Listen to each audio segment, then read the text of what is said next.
नमस्कार, स्वागत है आपका B24 भोजपुरी के ऑफिशियल चैनल पे। मैं बिरजीत देसवाल आपका स्वागत और अभिनंदन करता हूँ। आपको बहुत खुशी की बात बताने वाला हूँ क्योंकि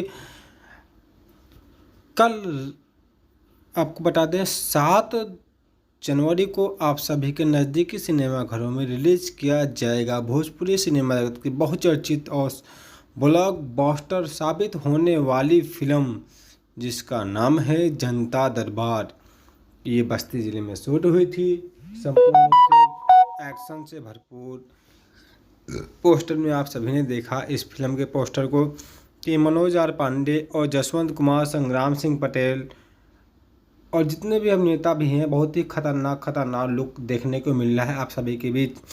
दर्शक सालों से इंतजार कर रहे थे इस फिल्म का, तो इंतजार ख़त्म हुई आप सभी के बीच। 7 जनवरी के आप सभी के नज़दीकी सिनेमा घरों में इस फिल्म को रिलीज किया जाएगा।